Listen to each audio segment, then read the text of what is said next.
Ravi de vous retrouver sur les antennes de la télévision nationale. Au sommaire de ce journal, la préservation de l'environnement, l'Union nationale des impactés du bassin du Konkoué s'implique et c'est dans cette optique que se tient la première édition du forum sur les barrages hydroélectriques présidé par le Premier ministre Amadou Ouriba. Rencontre de concertation entre le ministère de l'Agriculture et de l'Élevage et celui du Commerce et de l'Industrie. L'objectif est de mettre en place un mécanisme institutionnel et normatif pour faciliter la collaboration entre les deux départements. À venir également le festival sur la gastronomie malaisienne. Cet événement, qui est à sa 3e édition, met en valeur l'art culinaire de ce pays d'Asie du Sud-Est, influencé par un mélange de saveurs chinoises et indiennes. C'est tout pour le sommaire. Bonjour à tous et bienvenue dans ce 13h. C'est un appel à la préservation de l'environnement que vient de lancer l'Union nationale des impactés du bassin du Konkoué à travers le lancement de la première édition du forum sur les barrages hydroélectriques présidé par le Premier ministre. En plus des membres du gouvernement, la rencontre a mobilisé les partenaires techniques et financiers et les autorités locales. Ousmane Bangoura, bureau de presse de la primature. À Conakry, ils sont venus des différentes localités impactées par les aménagements hydroélectriques du bassin de Konkoué. L'objectif, échanger sur les défis liés à l'environnement, aux infrastructures et au développement durable. Cette première édition du forum, portée par l'Union nationale des impactés du bassin de Konkoué, UNIBAC, a rassemblé les présidents des délégations spéciales, des partenaires techniques et plusieurs personnalités du pays. Aujourd'hui, il est de notre devoir de rappeler les réalités encore douloureuses. Des milliers de familles déplacées vivent encore sans relogement digne ni définitif. Des terres agricoles et zones de pâturage englouties sans compensation aucune. Des échanges francs sur les impacts environnementaux et sociaux ont permis de poser des bases d'un plaidoyer collectif en faveur d'une gestion plus inclusive et durable du bassin. Président de la cérémonie d'ouverture, le Premier ministre Amadou Ouriba a salué l'initiative et réaffirmé l'engagement de l'État à accompagner les efforts de préservation de l'environnement tout en valorisant le potentiel énergétique du pays. Régler ce problème, c'est un devoir d'abord moral. Le second élément, c'est un devoir de justice. Mais le troisième élément qui est non négligeable, ne pas s'occuper des impactés, c'est sacrifier l'avenir de la Guinée. Le Konkoué est le fleuve qui a été et qui est aujourd'hui le fleuve par excellence où les investissements les plus importants que la République de Guinée a pu engager se retrouvent autour de ce fleuve. Donc il faut que l'écosystème dans sa globalité soit un écosystème vertueux où les ressources sont protégées. Et ces ressources, c'est d'abord les hommes et les femmes qui vivent dans la zone. Ce forum se veut désormais une rencontre annuelle de dialogue et de suivi des engagements pris. Un signal fort pour concilier développement énergétique et durabilité environnementale dans le bassin de Konkoué. Ouverture ce mercredi à Conakry de la table ronde des hydrocarbures. Cet événement, piloté par la Direction nationale des hydrocarbures, permettra de faire le point sur les acquis et défis auxquels le secteur pétrolier guinéen fait face. Cette rencontre constitue également une étape cruciale pour l'élaboration de la politique nationale des hydrocarbures. Plus de détails avec Yann Osman Diallo. La Guinée veut accélérer son programme de recherche dans le domaine des hydrocarbures. Avec cette table ronde qui regroupe spécialistes locaux et étrangers, des réflexions sont menées pour poser les bases en vue d'engager des actions importantes pour l'exploration et la valorisation de tous les autres segments qui entrent en ligne de compte dans la gestion de l'or noir. Cet événement, cette table ronde des hydrocarbures, n'est pas un événement de plus, mais un point d'inflexion.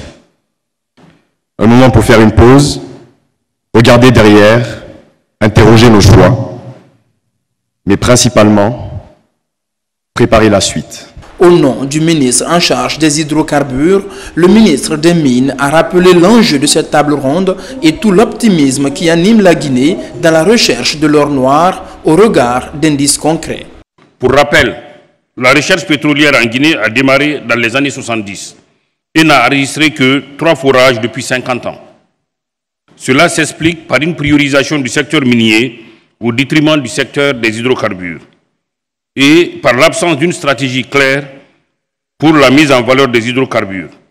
À elle seule, la Guinée possède 42 000 km² de sismique 2 dimensions et 16 000 km² de sismique 3D, couvrant le bassin offshore dont la superficie est estimée à 93 000 km². Les conclusions de cette table ronde ouvriront la voie à l'élaboration d'une politique nationale et d'un schéma directeur des hydrocarbures en Guinée. Le Premier ministre, chef du gouvernement, a réitéré tout l'engagement de l'État à œuvrer pour donner à ce secteur une dimension plus importante dans la marche du pays. Sous le leadership du général Mamadi Doumbouya, il y a une rupture par rapport à la manière dont on a conçu beaucoup de politiques stratégiques majeures de la Guinée. Grâce à Dieu, nous avons enregistré avec beaucoup de bonheur que des pays proches, frères de la Mauritanie en passant par le Sénégal jusqu'aux confins de la Guinée-Bissau, il a été découvert des nappes de pétrole. Et nous appartenons à la même ère géosismique ou sédimentaire qui permettrait que nous développions nous aussi les forages. Au Sénégal, si ma mémoire est bonne, il y a plus de 300 puits ou de forages. En Guinée, 50 ans, il n'y en a eu que 3. D'où la nécessité d'accélérer le développement des forages pour s'assurer est-ce que oui ou non nous avons de manière satisfaisante des nappes pétrolières dans notre territoire. La table ronde des hydrocarbures va durer 3 jours et sera ponctuée tout au long de panels et de séances de formation de techniciens. Dans l'actualité également, le bureau de suivi des priorités présidentielles vient d'organiser la revue des projets urgents inscrits dans le portefeuille de l'État. Un seul objectif, présenter les projets tout en identifiant des contraintes pour des solutions correctives. Aboubakar Junior Camara, reportage. Dans cette salle, les acteurs impliqués dans l'exécution des projets inscrits dans le portefeuille de priorités présidentielles, ils se concertent sur la gouvernance efficace des projets à travers une évaluation collective de leur niveau d'exécution, mais aussi identifier les contraintes pour des mesures correctives. Ce matin, nous démarrons avec le comité ad hoc Simandou, la revue technique de ce portefeuille. Nous allons recevoir l'ensemble des projets, les 34 projets qui sont inscrits dans ce portefeuille, qui vont nous présenter le niveau d'avancement et les contraintes de mise en œuvre de leurs projets.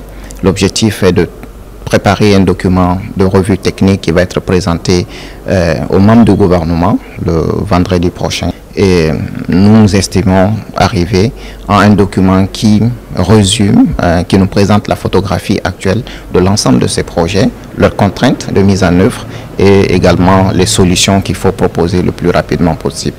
À l'issue de ces revues, un état de lieu actualisé sera établi en identifiant les problèmes majeurs de mise en œuvre et leur documenter afin de formuler les recommandations concrètes et consensuelles. Nous faisons cette revue à la fois pour interpeller les projets, les ministères sectoriels porteurs de ces projets et que l'on puisse ensemble avec la Direction nationale de la dette, la Direction générale plutôt du Trésor, la dette, les investissements publics, les marchés publics, et la CGP, nous puissions ensemble travailler à matérialiser toutes ces mesures qui sont prévues afin de permettre une mise en œuvre plus diligente de l'ensemble de ces projets.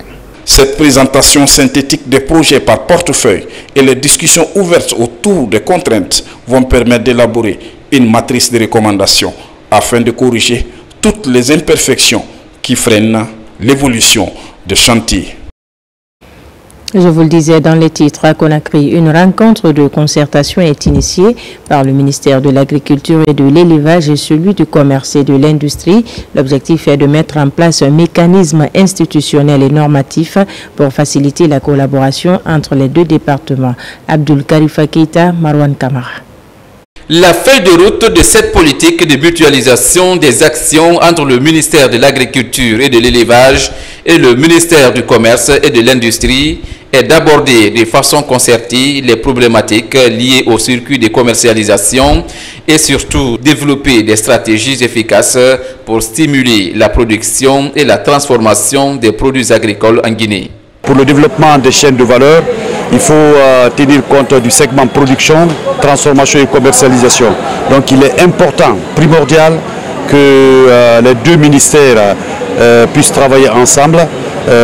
Voilà pourquoi aujourd'hui ce cadre de concertation a été organisé en présence des deux ministres pour discuter d'un certain nombre de dossiers, notamment des filières à haute valeur ajoutée comme les filières d'exportation, entre autres dans la carne, le folio et d'autres choses. Cette rencontre est mise à profit pour échanger sur des sujets d'intérêt commun et définir des actions concrètes pour soutenir le développement du secteur agricole et industriel dans le pays. On a aussi passé en revue la question de la relance d'unités industrielles. Qu'est-ce que les deux ministères peuvent faire sur ces relances, mais aussi sur les projets que nous avons en commun, dont la tutelle se trouve soit chez nous ou bien au niveau du ministère de l'Agriculture. La réunion d'aujourd'hui s'inscrit dans le cadre de l'opérationnalisation du programme Simandou. Cette initiative s'inscrit également dans l'agenda du gouvernement pour renforcer la synergie interministérielle et assurer la cohérence des politiques agricoles et industrielles. Son enjeu, améliorer la vie des citoyens et garantir la sécurité alimentaire. Par ailleurs, une mission conduite par le ministre des Transports a visité les installations minières de Bofa à Kamsar et Bouquet. Il était principalement question pour Ousmane Gawal Diallo de faire le lien entre les infrastructures portuaires réalisées par ces sociétés minières sur le terrain et ce que prévoient les cahiers de charges. Abraham Christophe Conté nous en dit plus. C'est une série de visites que le ministre des Transports, porte-parole du gouvernement, a entamées. Elle est orientée vers les ports minéraliers de Guinée. Première étape, la zone spéciale de Bofa. Ici, dans les locaux des installations du groupe Chalco Guinée, le ministre est à pied d'œuvre avec des cadres de son département. Ils viennent tous constater le fonctionnement des ports minéraliers dans la préfecture de Bofa. Il ne s'agit pas de visiter les sites miniers, mais de visiter les infrastructures de transport avec les services du ministère des Transports qui sont concernés. Nous nous rendons sur le territoire pour prendre contact avec ceux qui exploitent le littoral, avec les activités maritimes, mais aussi les chemins de fer, dans le cadre de la réflexion globale du département des transports pour aider à la construction d'une politique plus inclusive et plus mutualisée du développement du secteur des transports. Nous n'avons que 350 km de côtes maritimes. Nous devons les exploiter et les préserver aussi pour d'autres générations. Comme ça, la mission échange avec les cadres de la CBG et visite des installations portières. Il est question de constater également le niveau d'exécution du cahier des charges que le gouvernement a demandé aux exploitants. Cela pour le respect de toutes les lois guinéennes en matière d'exploitation minière. Et à CBG, on l'a reçu, on l'a amené au niveau du quai minéralier qui reçoit le bateau minéralier et on vient de visiter le quai italien qu'on appelle le quai commercial qui reçoit toute le pilotine qui facilite les opérations portuaires. Cette mission de conformité intéresse des cadres et directeurs impliqués dans le processus de l'exploitation minière au ministère des Transports. Elle doit aider l'État à avoir la lumière sur le comment les ports miniers fonctionnent ces dernières années en Guinée, surtout en matière d'exploitation. À l'image de la ville de Zérékoré, les opérations d'enrôlement et de délivrance des passeports biométriques ont été lancées en Kankan, un ouf de soulagement pour les populations de la région qui se voyaient contraints de rejoindre Conakry pour obtenir ce document administratif. Alpha Isiagaba Suleiman Kondi. Kankan-Nabaya, la deuxième plus grande ville du pays, connaît une forte croissance démographique. Avec une population estimée à plus d'1 million d'habitants, depuis ce mercredi matin, un vent de renouveau souffle sur la capitale de la Haute-Guinée. Les opérations d'enrôlement et de délivrance des passeports biométriques se font désormais sur place en toute sécurité. Le lancement officiel a été effectué par le ministre Bachir Diallo. Je suis très content de ces opérations d'enrôlement et de délivrance des passeports biométriques ici à Kankan. On avait trop souffert parce qu'on était obligé de partir jusqu'à Conakry pour avoir un passeport. Cette opération qui vise à rapprocher les services de sécurité à la population et à améliorer l'accès des citoyens aux documents de voyage dans le respect de normes internationales. Cette avancée s'inscrit dans le cadre de la modernisation de l'administration publique, l'une des plus grandes visions du président de la République, le général Mamadi Doumbouya. La politique de décentralisation des services publics, notamment ceux liés au passeport biométrique, vient ainsi concrétiser un vieux rêve longtemps nourri par les populations de l'intérieur du pays. Le président de la République nous a instruit tous les ministres, même du gouvernement, de porter les services publics de l'État le plus proche de nos concitoyens partout où ils se trouvent, en tout moment et en toutes circonstances. C'est ce qui est à l'origine de notre rencontre ici aujourd'hui pour mettre à la disposition des populations de la région administrative de Kankan un centre, une structure pour leur permettre de disposer d'un document essentiel, un document stratégique, le passeport biométrique guinéen.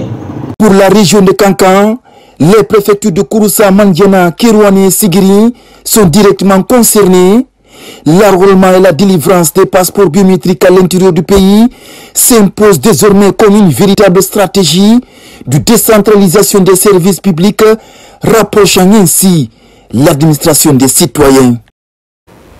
Dans le même registre, à Manéa, des jeunes renforcent davantage leur appui au programme national de recensement administratif à vocation d'état civil.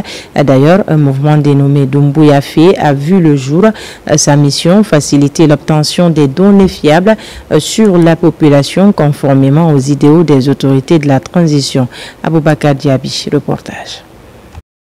Dans la nouvelle commune de Manéa, les initiatives citoyennes se concrétisent pour accompagner le recensement biométrique.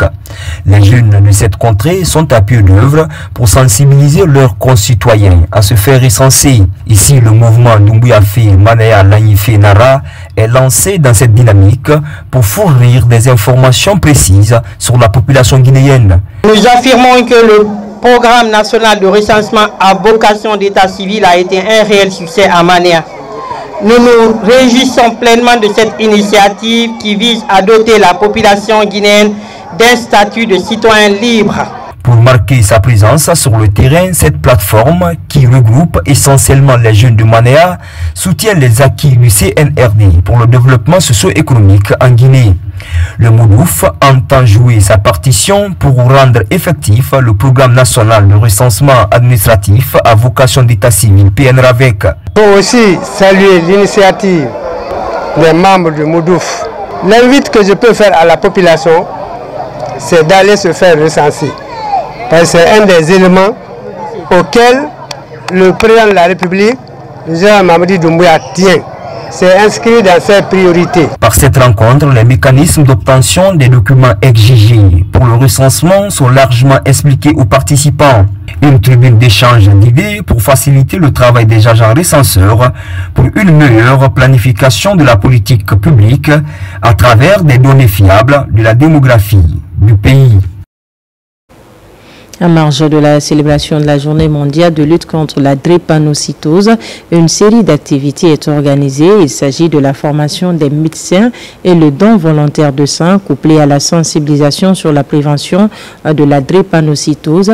Les services d'hématologie des CHU Ignasdine et Donka, en collaboration avec la Fédération guinéenne des personnes atteintes de la drépanocytose, sont les organisateurs. Compte rendu Hadiatou Bari.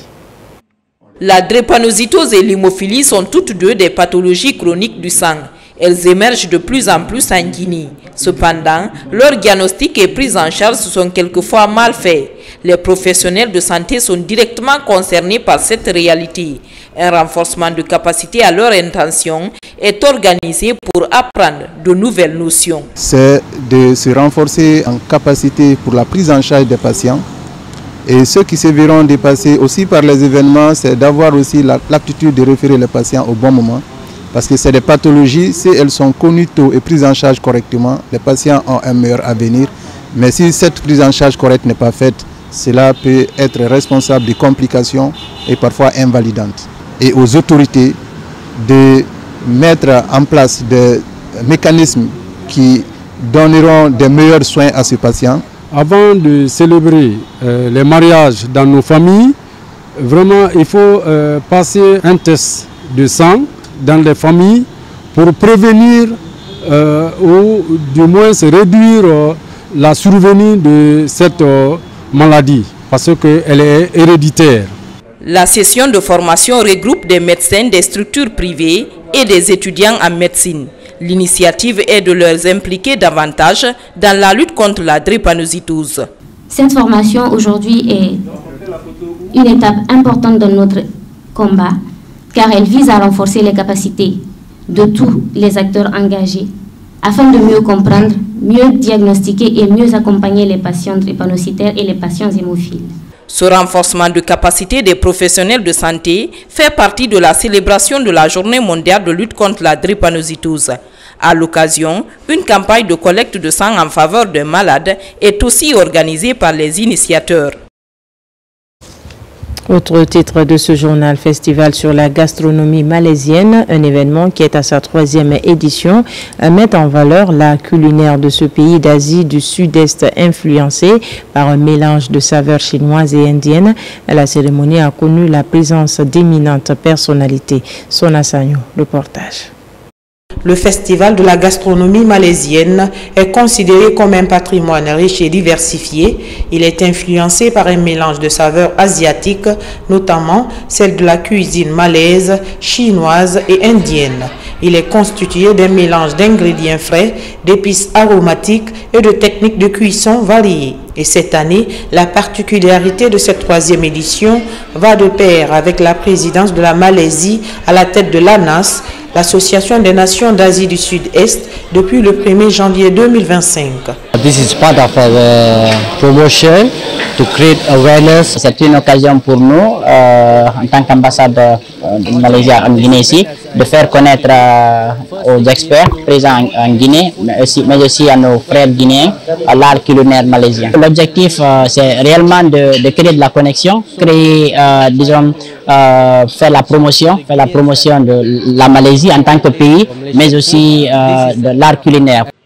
À travers ce festival, la cuisine malaisienne dévoile tous ses secrets en mettant en valeur son identité culinaire.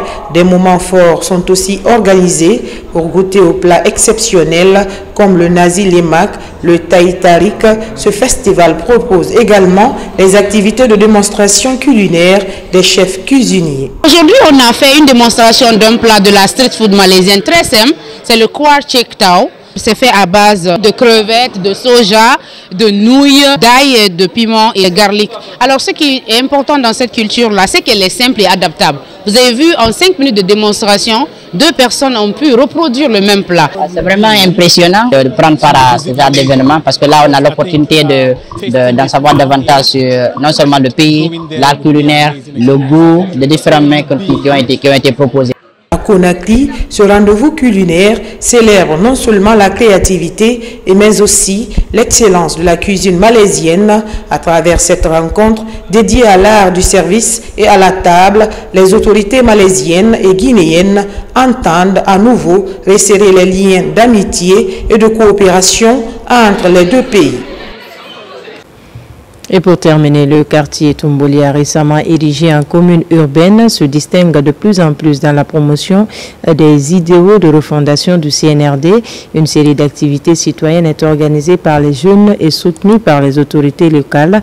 On peut entre autres citer le concours quartier propre et la vulgarisation du PNRAVEC. Aboubakar Diaby. Pour lutter contre l'insalubrité de la capitale Conakry, les initiatives continuent d'être entreprises de façon spécifique. Dans la commune de Tombolia, par exemple, cette compétition quartier propre est organisée pour favoriser l'hygiène publique en cette période de grandes pluies. Simultanément, des sensibilisations sont menées pour encourager les populations dans le cadre du recensement biométrique. Deux actions différentes mais étroitement liées sur la feuille de route du gouvernement de la transition. Le recensement de la population est un acte fondamental pour tout État qui souhaite se développer de manière équitable et efficace.